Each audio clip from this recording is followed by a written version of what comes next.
start by telling us how you got started. Not with Recurly, but with the first experience of the startup world. Alright. First startup was right out of college. In college, a few Microsoft recruiters came and found me out and, told me to come interview.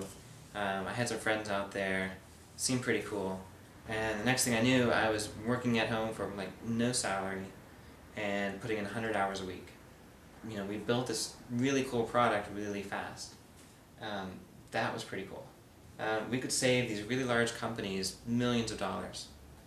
And we had a fully automated way that would error check everything and could save you 3 months of time. Is this Brain Allen? Mm-hmm. Okay. But, which you were a co-founder of? That's a different story. This is where I was really naive out of college. I didn't know anything about... How old were you exactly? I just wanted to know. I was 21. These two guys I started the company with, I was 21, they were in their 30s. And I thought, we were all equal in the company. Well, did they say that? I mean, when they first approached you? Yeah, we had those discussions. Everything was verbal. Nothing was written. So get things on paper. Get things on paper. I thought I was a co-founder, but at the end of the day, I never had any options. I just trusted them that we were all getting a third of the company. I didn't know that stuff goes on paper. And so at the end of the day, I didn't have anything. All I had was a very small salary that I was tricked into. I left. I moved 2,000 miles away because there were no other startups in Chicago, really. And so I came out here, landed in a great company. Tell us that company name, because they probably went. The second company was Grouper, also known as Crackle. When I interviewed with them, I told them two things that freaked me out afterwards.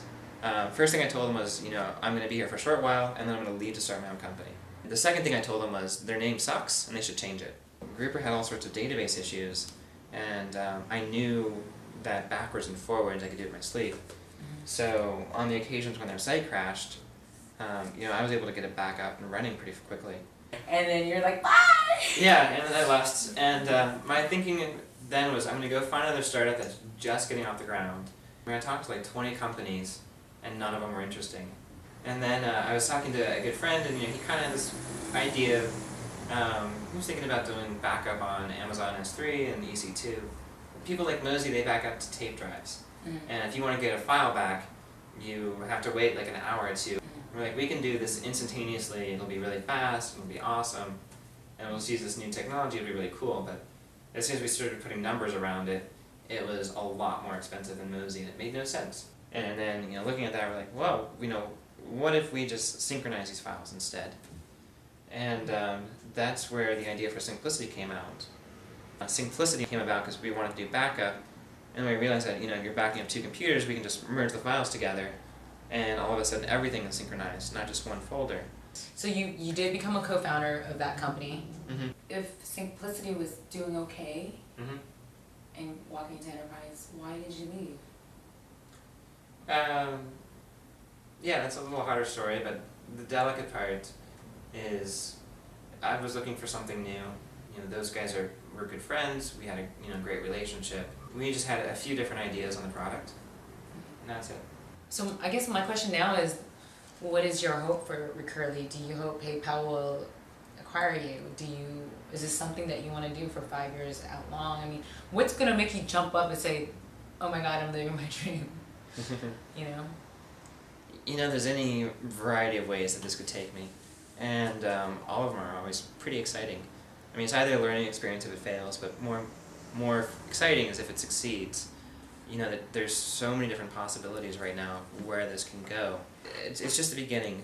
If there's an acquisition, that sounds really exciting. Would you like there to be an acquisition? Well, sure. I mean, that means my employees who have stock options, make money. Everyone makes money. The investors get their money back. Everyone's happy, and hopefully, we can take our culture and influence the guy acquiring, if that makes sense. Do you care when people judge you? I got over that a long time ago. I got made fun of a lot growing up. And consider that the opposite then. I was a little chubby and not sociable. How did you lose weight? Right before graduating high school, I started going to the gym about 6 or 7 times a week. So I started working out all the time, hired a trainer because I could afford one, and stopped eating fast food, so it was all salads, and went to sandwiches instead of, burgers and chicken and stuff. So if you can tell entrepreneurs, future entrepreneurs, one thing, what would that be? If there has to be one thing, it would be to get get a really good set of advisors that you can learn from, that you can ping from. If they're really an advisor, you'll want to get them equity in your company if you're building a company. If they're not, you'll maybe want to include them later on when you actually do start a company. But having a really good advisors can make all the difference in the world. People who've done it before, they love to help other people do it. So reach out, find a network, and just ask questions. Okay. I think we're done.